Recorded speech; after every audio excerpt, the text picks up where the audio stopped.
what I'm going to present today, it comes directly actually from UNRISD work. It started being a consultancy that Juliana, my co-author, not just in this, but also in the project on universalism from the University of Costa Rica, actually she led the Costa Rican part in the project on poverty reduction and policy regimes, which led to the flagship report of UNRISD. And then when we had all that material, we could actually do one other co-edited book of the many that we all, or many of us produce, or we could actually try to think more seriously about the material and produce a book. We thought a little, the book is small, so we actually thought a little, not as much as probably we should have, but actually I think it represents a good attempt to have the conversation with the report and think a little bit about the political economy elements behind good jobs and social services. So that's what I want to talk with you. Thanks for the discussion. Juliana is Costa Rican, I'm not, but I actually have worked a lot on Costa Rica. In a way, this is one step into thinking jointly about many of the things we were working on. So let me start with a sentence that hopefully some of you recognize. Countries that have successfully reduced poverty in relatively short periods of time have done growth-oriented policies and welfare-enhancing political systems. And I say that hopefully you recognize because this is very much part of the flagship report, and it's one of the statements initially of the flagship report. The report tends to think about these two things in an integrated way, and what we try to do in the book and what I want to do now is to separate a little between what we think are the two main challenges for developing countries. And one is very much the creation of good jobs. And let me just to emphasize this element, read a quote from the late Ali Samsden, which says in 2010, a job is a ticket out of misery and into the middle class. For example, in all of India's manufacturing industry except one, the formal sector, where paid employment predominates, is almost 3 times more productive than the informal sector. And she goes on that, well, I think it was her last paper, to very much discuss the importance of good jobs in formal and well-paid jobs. But this goes all the way to the most fashionable in economics today, poor economics, Esther Duflo. Basically, one of the points she makes in that book, among the many others, including the fact that we should all do randomized experiments. But in addition to that, she actually makes the claim that it's extremely important that jobs are the main aspiration of people in the developing world. But of course, that's not the only thing, and I wouldn't come to UNRISD to say that jobs are the most or the only important thing. The other is, how do you actually secure people away from the market? So in many ways is, how do you incorporate people to the labor market in a positive way, but also how do you make sure that you are insuring people against risks, but moreover protecting them from the various changes in the labor market. And in many ways, then we introduce the two terms that I think are behind the flagship report and in much of the work we do, which is, we do probably in this room, which are A, that you want to incorporate people to the labor market, and that you want to also have social incorporation. That is, you want at the same time to decommodify the labor force and make sure that they have access to services that are independent on their participation in the labor market. I want to emphasize, as I did with the quote from Ali Samsden, that this market incorporation is not any kind. That is, I'm not here talking about the need for modernization, but I'm very much talking about the need to have good jobs that are well paid and that are relatively stable over time. So part of what we see is that actually in most of the periphery, this double incorporation does not take place and has been relatively elusive. We argue contrary to some people, even formerly from the Institute, so Tandika, every time I have him in the room and argue this, doesn't like it, but we argue that, for example, this Asian miracle is not a case of double incorporation, but it's very much a case of very, very successful incorporation to the market, but with social policy that actually supported people to get into the market. And you can think things like land reform, like subsidies in the agricultural sector, like the huge effort towards education, but that didn't actually protect people from the market. And let me just make a quote from ILO colleagues, which says, "There's clear evidence of underinvestment in social protection in Asia." And in the case of Korea, for example, all social welfare, or most of social welfare, with the exception of a little bit of health and the education, as I said, was basically based on firm-level rights, and therefore very much subject to people being incorporated to the labor market as well. That's probably the most polemical in the sense of where you place countries, because there's very little doubt that most African countries had actually failed historically to both secure market incorporation and social incorporation, and that in the case of Latin America, the process has been generally truncated, in the sense that you have been very successful at incorporating a small or larger, depending on the country, Uruguay versus, say, Ecuador, a small or large part of the labor force and of their families to both social and market incorporation. But many other people have been left behind. With some exceptions, and we hope, we argue in the book, and I hope to convince you, that Costa Rica, at least up to the 1980s, was very much one of these exceptions.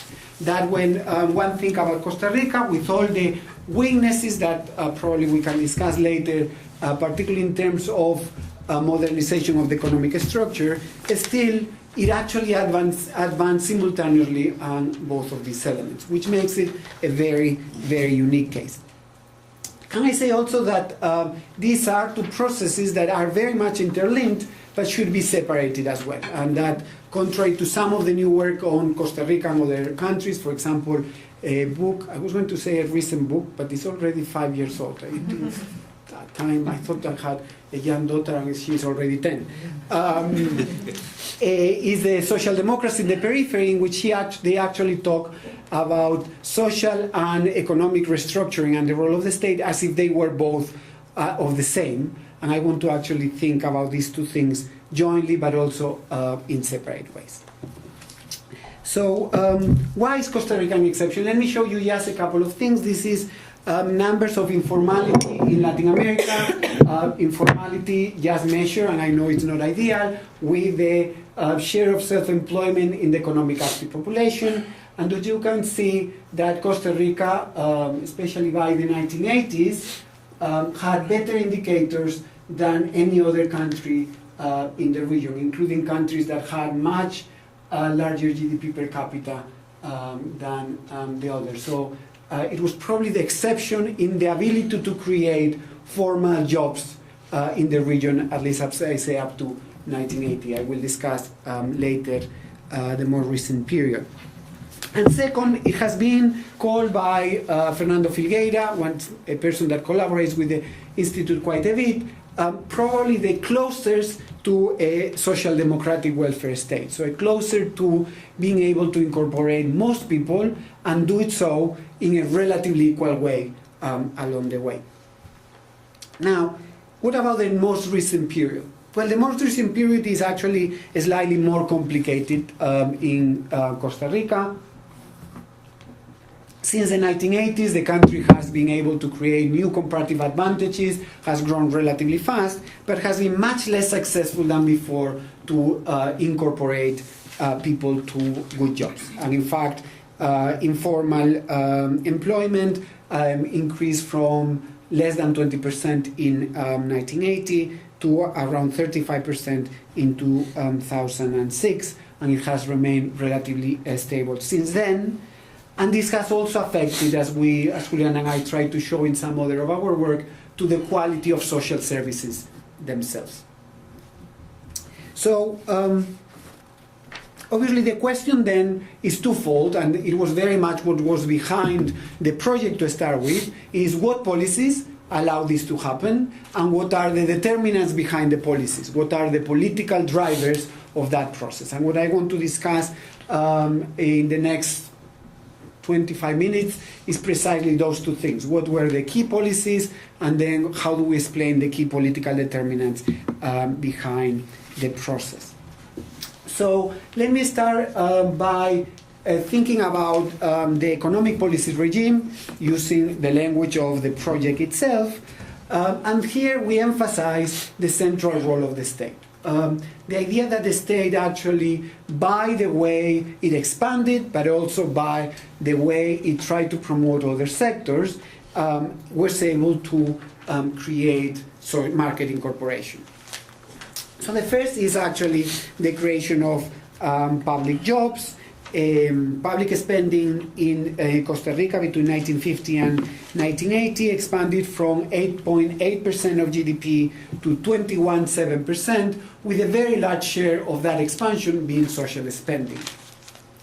In this period, 119 new public institutions were created, both in the social sphere but also in the economic sphere, and companies as successful as the Instituto Costarricense de Electricidad, the Costa Rican Institute of Electricity, which is still one of the leading providers of telecoms and electricity in the region.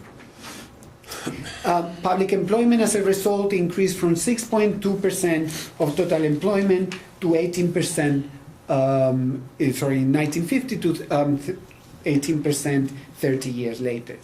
And there's always the question, okay, yes, but is that sustainable? How was it sustainable? I think what is more significant about Costa Rica over other countries, think about Peru today and the expansion of public employment, is that it was very much linked to social services or towards productive activities. So we have, on the one hand, the expansion of, say, as I said, telecoms and other public companies, and on the other, teachers and doctors, to simplify, which actually made it very much sustainable, especially if you are able to link it back to increases in productivity. The second component is actually not very unique, and it's sectoral modernization. Like the rest of Latin America and large parts of the developing world, during this period of high growth, Costa Rica adopted several reforms or several incentives for increasing or for the development of new sectors. It started with the agriculture sector, and in fact, by the late 1950s, around 1/3 of total credit went to the agriculture sector, much of it to modernize not just coffee, but also to develop new comparative advantages. And starting in 1959, it moved towards the promotion of import substitution industrialization. Saying this, however, would be boring to say the least, in the sense that, as I say, each country tried to do it. So trying to say that Costa Rica was unique by doing this is really nothing very significant. What is quite unique, at least comparing to some others, Latin American countries, and here Peter knows much more than I do about this, but is the importance that that policy, the fact that that policy was linked to the promotion of small, medium firms, and especially cooperatives. So Costa Rica did develop the large family groups that the rest of the countries had, and you identify very large companies in several sectors, but at the same time that process also feedback into cooperatives and small and medium firms. So let me give you a few of these examples. This is particularly significant in the case of cooperatives.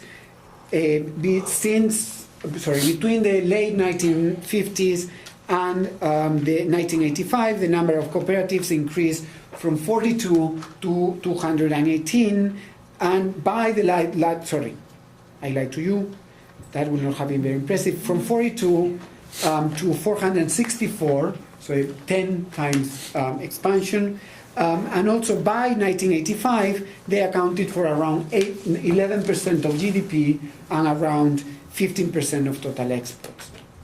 And this was not just a coincidence, but it was very much thanks to the creation of the National Institute for Cooperative Promotion, the cooperatives in the coffee sector, in milk, and in other key sectors, and also the support that the public banking sector gave to the sector.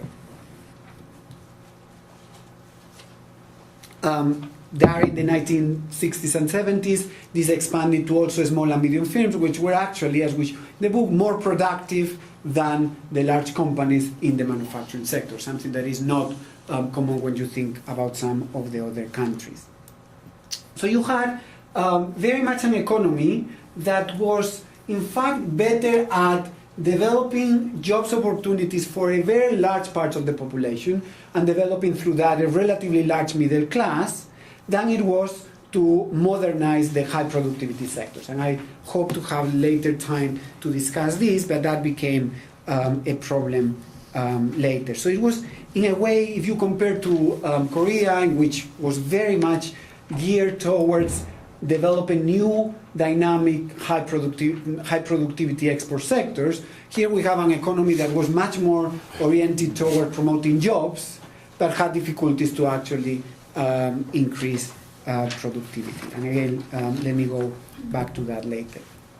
The second set of policies have to do with social policy, and Costa Rica developed, as I said before, with the quote from Fernando Filgueira, one of the unique universal social states in not just the region but the developing world in general, and it did it through two key steps: the 1940s and the 1970s. In the 1940s, Costa Rica, before having a civil war in 1949, actually developed the Caja Costarricense del Seguro Social, the social insurance, the Costa Rican Social Insurance Council, which had a very particular structure when you compare to other Latin American countries. It was very much social insurance based, so it was funded through payroll taxes and based on labor market participation, but it was done through a unified way, that is, every worker had access to the same insurance pool. It was not that different. If you were a doctor, you got insured one type of insurance. If you were a teacher, you got another. And it was built on what we call from the bottom up. That is, the first ones that were incorporated was the working class from the urban sector. This had a very significant benefit when you compare to the structure in Chile, Argentina, and even more dramatically in Brazil.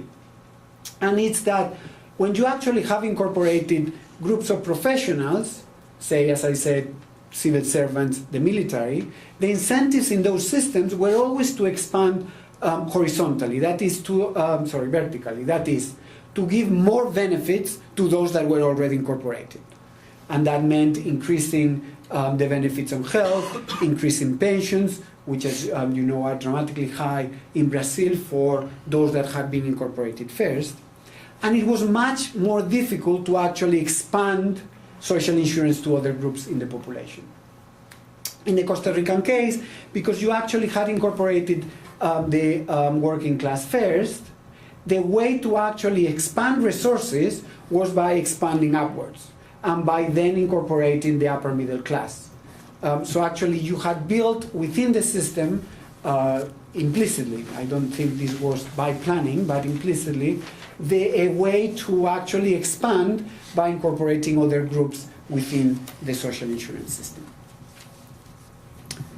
And this was mainly for pensions and especially for health.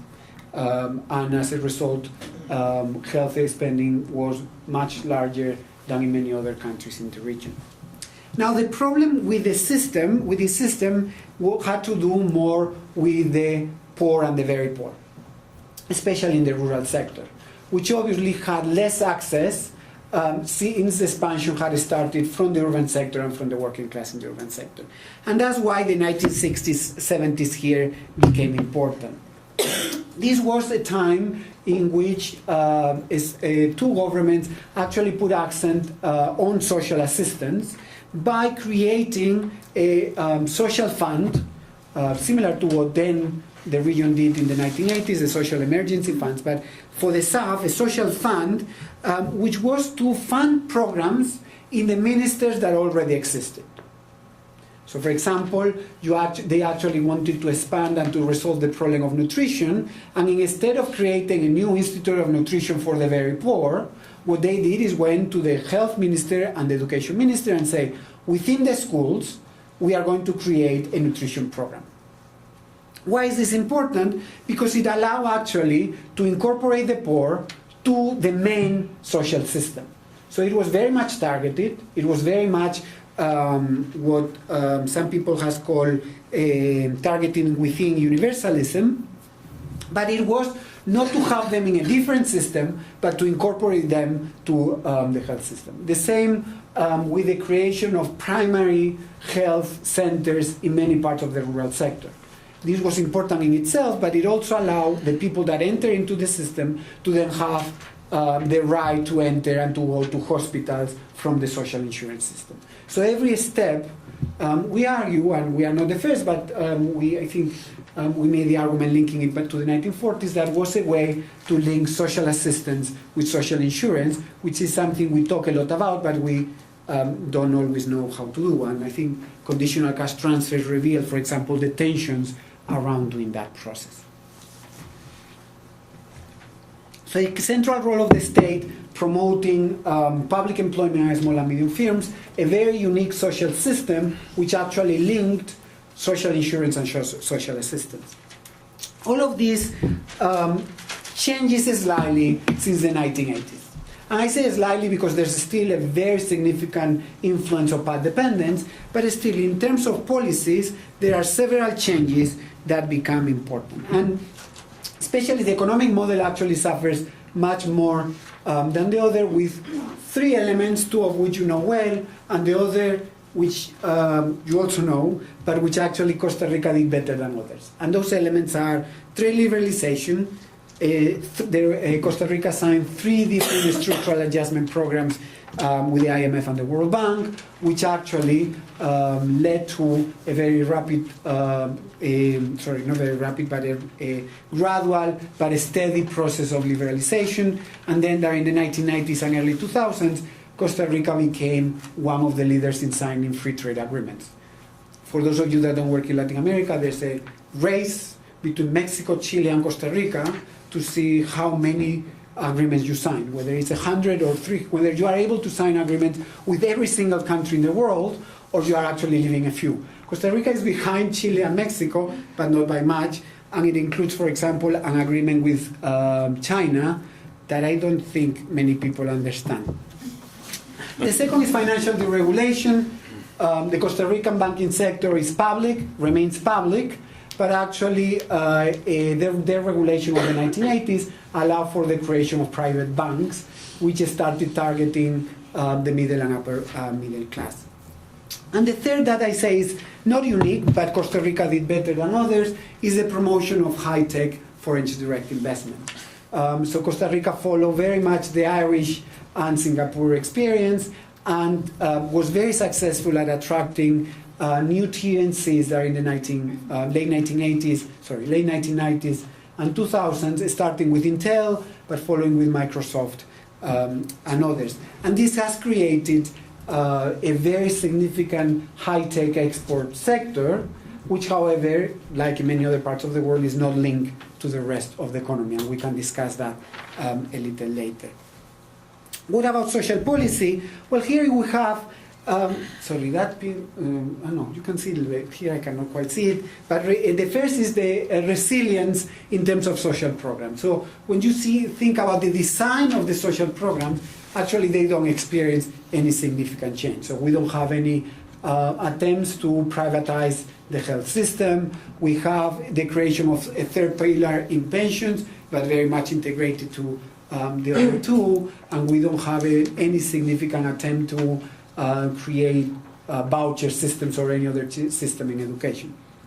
However, the problem is, or the way the social policy regime becomes to weaken is because of the development of a social, what we call an outside option. So basically, the fact that problems in funding, together with some problems in management, leads to problems in the public system, waiting list, etc. And this also, with changes in regulation, leads to the expansion of private health and private education. And this, of course, means that the right is still there, but the middle class and the upper middle class is slowly exiting the public system and just using private hospitals and private education, very similar to what happens in other countries, but very worrying for the political sustainability of the system in the long run, and we can discuss this. So, having said that, I want to emphasize that it's still a changing model that is very dominated by path dependence. That is, if you place yourself in 2013, Costa Rica is still more successful at providing formal jobs than many other countries in the region, and Costa Rica is still has very good health and education indicators in comparative perspective. Not as much in terms of historical comparisons with its own experience. Okay, so hopefully I don't know if convinced you. This is when I should say, I cannot say because the book is so expensive that I cannot even do a marketing plug. And that's the only, and it's not UNRISD, it's actually Palgrave. I have done other things with Palgrave and it's the problem. But so I'm not doing it, but I'm saying if you are not convinced, take a look at the book. But basically I have tried to show you that yes, there's more market and social incorporation in Costa Rica than in other parts, and this has been very much for very unique policies. And the third step that we want to do, and that is very much also in the nature of the flagship report, which has a discussion on politics, is to think about what are the political drivers behind those processes. If any of you have worked on Costa Rica, the first thing that you will say is it has to be democracy.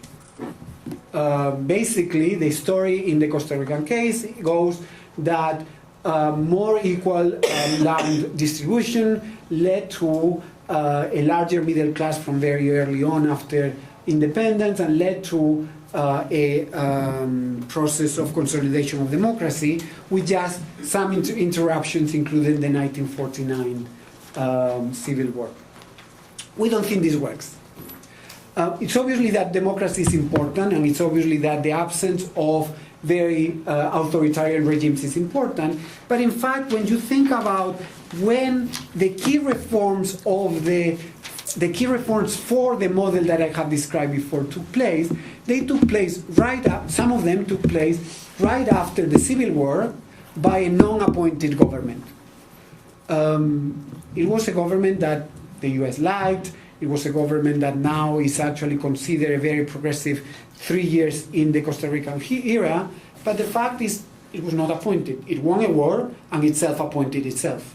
That's very far from democracy. And that was the regime the government, that made key reforms like the creation of a civil service law that actually made a relatively modern Bavarian civil service in Costa Rica, the one that introduced a tax on the coffee sector, something that, as you know, is not easy to do to have resources for social spending, and it actually had the nationalization of the banking sector took place at that time. Let me also say, although we don't discuss much in the book, that this is a time where the army, for example, is disbanded, which is another very popular explanation of all that is good in Costa Rica. And actually that it was disbanded very much for political purposes, very much because the new winners, which I'm going to put at the center in a minute of the explanation, didn't want to have a threat, didn't want to have the military threatening them and threatening their long-term sustainability. The other reason why democracy doesn't work is that actually Costa Rican democracy was not a well-functioning democracy until at least the 1970s, although there's big debate. And in fact, it's not until the 1970s that what they call political parties deemed anti-democratic were allowed to run. And you can imagine that that was the Communist Party. So actually in Costa Rica, in elections in Costa Rica, despite being relatively free, the Communist Party was not allowed to run until 2 decades after those initial reforms. So again, I don't want with that to say, look, it's the same thing to be in Costa Rica than El Salvador in terms of political regime. It would be very silly to say. I'm just saying that actually many of the reforms have very little to do with electoral competition, and that electoral competition itself was not really free until 2 decades after the model actually started to take place. The second explanation has to do with the quality of the bureaucracy, and more generally with this idea that Costa Rica had a developmental state, that Costa Rica was able to develop relatively independent institutions.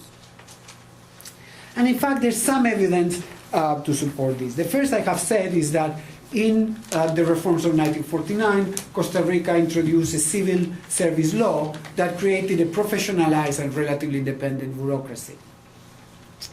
By the 1990s, when Peter Evans and Roche did all their work on bureaucracies, and they actually did a database of 35 countries, Costa Rica, in fact, is one of the leading, is the highest ranked Latin American country in terms of the quality of the bureaucracy.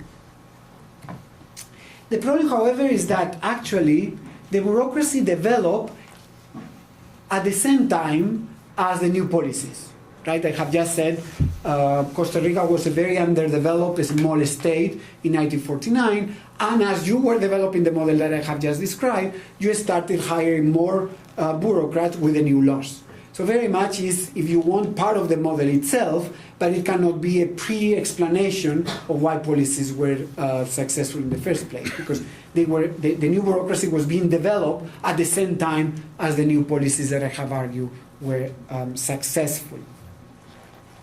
And then there's the issue of calling the Costa Rican a developmental state.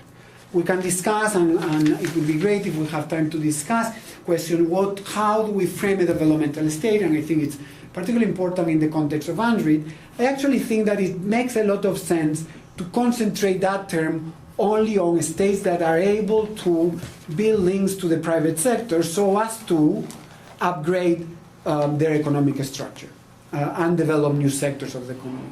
And if you say that that's a developmental state, the Costa Rican was not. In the sense that, as I have said before, by 1980, 56% of total exports were coffee and bananas, far from the type of new comparative advantages in the East Asian countries. So this was a state that did very good things. If you want, this was a state that promoted development as market and social incorporation, but that's not the same as a developmental state in the way we use that term in very large parts of the literature. Okay, so if it was not democracy, if it was not bureaucracy, what was it? And here we try to build, and I have to recognize that it's very much an attempt to provide a hypothesis to continue discussing and exploring, an explanation that is very much focused on the process of state building and on the key actors that undertake the process of state building. So let me borrow here from a colleague of mine at the University of Denver, Aaron Schneider, who actually produced a book on taxation in Central America recently, which is where he defines the process of state building as, I'm quoting, no, sorry, I'm not quoting yet, as a process through which new actors, now I quote, press for political access to advance a political agenda that will help them sustain their dynamism, including administrative adaptations and the constructions of new political institutions, as well as creating new state-society linkages. And manage relations, with excluded groups. So it's very much a process in which the actors are the key elements, and the actors use the state for their own purpose. This is, in many ways, what now political economy says all the time, right? So if you take Acemoglu and Robinson's Why Nations Fail, it's all about how elites use the state for their own benefit. I think what we miss is that different elites have different interests, and those interests will influence in different ways the way policies are done. And that's basically the story I want to do, is that the Costa Rican new elite had certain characteristics that made it supporting the type of policies that I have described before. Here by elite, and we could spend the next 1 hour talking about elite, and I'm sure you don't want to. I'm referring here to a group that, because it has scarce power resources, it's making and shaping political and economic decisions in the country. So my first key component of the explanation is that after the 1949 Civil War, a new elite takes power in Costa Rica, and that new elite, which is developed around the new party, the National Liberation Party, the Partido Liberación Nacional, comes from the middle class, meaning it's not part of the working class, but not part of the oligarchy. They are either urban professionals or smallholders in the coffee sector, which need to appropriate the state for the promotion of their own activities. If you take President Figueres, which became a key figure within the PLN, he himself was a medium landowner that needed badly credit to continue expansion of their operations. And in fact, we see that some of the initial allocation of credit after the first time the PLN wins goes to either the Figueres family and other groups in society. The only thing is that because it's a group which has middle class basis, it needed to fight the oligarchy. It needed to actually appropriate the state to develop its own new activities. Again, the banking sector is more clear. It needed resources, it needed credit, and that explains in large part the nationalization of the banking sector, so that credit would not continue going only to the oligarchy. In that process of expansion of the state, it actually creates many new companies and sectors that give jobs to a new and emerging urban sector of professionals, but also of parts of the working class. The process extends to the 1970s, in which they very explicitly say, look, to continue expanding our own bases, we need the state to do even more things, and we also need to manage conflict better. And to manage conflict better, we actually need to expand social policy as well. Let me say, for example, that this is very much a new elite based on the middle class. So, for example, in terms of trade unions play a relatively small role in this process, and in fact, communist trade unions are persecuted consistently during the 1960s and 1970s in the Costa Rican model. So that's the first big actor for us, is the one that appropriates the state. And again, it's not very different to many other countries that are in post-substitution. What is unique is who this actor is, and the fact that this actor had very small links to the old traditional oligarchy. The second, however, is where the ideas come from, where policy ideas come from. And this is something I think Juliana feels particularly strong about, and is the importance of international ideas to feed back into the domestic policy debate. And of course, it's not just the existence of specific ideas that contribute to development, but also the ability that domestic actors have to feed back these ideas into specific projects. There are a few examples.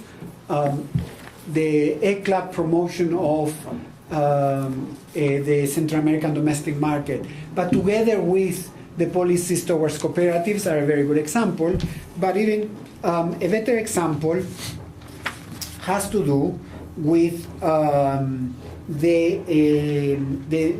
the social program. Sorry, I have doubted because I have a 5 minutes note and I don't know how I'm going to do it. So that's the only one why I was trying to think how to continue. That's okay, no, it's your job. So the second is, so to give you an example, the social policy fund that I have described in the 1970s, it actually started being a family allowance program.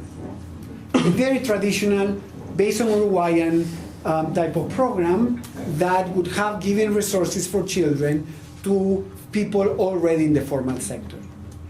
But by the 1970s, this was an idea that was far from dominant ideas in international debates, which had moved, if you remember, to from both ECLAC but also even the World Bank to rural development and to actually the basic needs initiatives. And it's that policy that started very much being away from dominant international ideas, how by the influence of different domestic and international actors becomes this very innovative social program. And I think that's a very good example of how international ideas feed back into the process.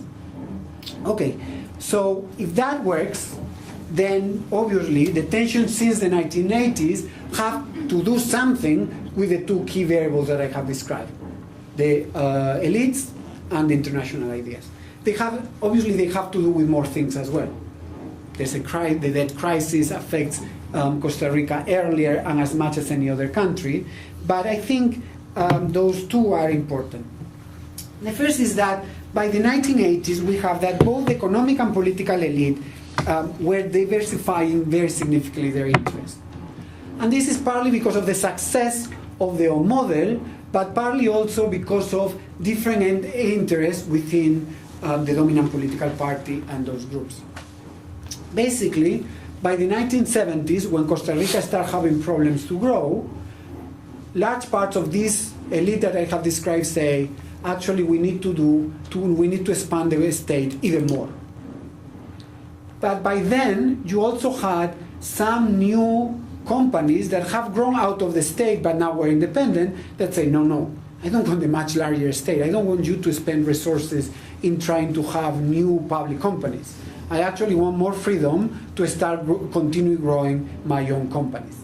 And that tension that starts in the 1970s explodes with the debt crisis in the early 1990s, and you have the emergence of a new political generation. Oscar Arias, president twice, is a very good example, that bring neoliberal ideas but also bring links to this private sector that had continued to grow and that wanted to continue exporting to Central America and other parts of the world. So if you want, the project of national building is breaking down because of this diversification of the elite. This shifts slowly policies in a very incoherent way. So we have actually support still for the Costa Rican telecom sector and at the same time liberalization. So we have some incoherence in that process of liberalization because there are all these groups fighting each other on the process. And of course, the second thing is that the international environment and the international market of ideas is changing very radically. And I'm not going to talk with you about the Washington Consensus. I think it should be prohibited by 2014, repeat what the Washington Consensus was.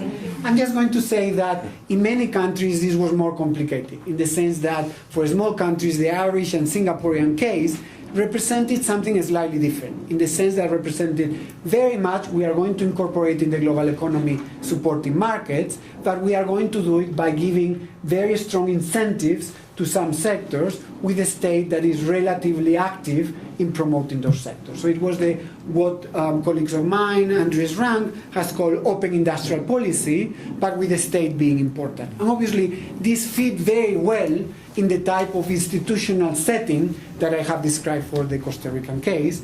It fit much worse for the case of, say, the Dominican Republic, or even worse for Guatemala. Okay, so 2 minutes, yes? Let me conclude then this story about outputs, policies, and politics with a few general conclusions, with the caveat that trying to generalize out of one case is not allowed. As I was telling Kaja, it's only allowed if you are the US, Korea, or Sweden. But if you are trying to work on any other country, do not try to generalize, because people will tell you that that's actually unfair. I partly recognize that this is true, but I still think that there are certain hypotheses that we can think in terms of the story that I have told you. The first is that the central role of the state, but not necessarily a developmental state, in this process of social and market incorporation. The idea that the state became, for example, a very significant player in expanding jobs does not always mean that you do that by also upgrading your economy. And that, in fact, a big tension in Costa Rica has to do with this double challenge of especially of economic incorporation, market incorporation, which is how you upgrade your economy but create jobs at the same time. You don't want to have an economy of just high productivity sectors. You want that to feed back in the rest.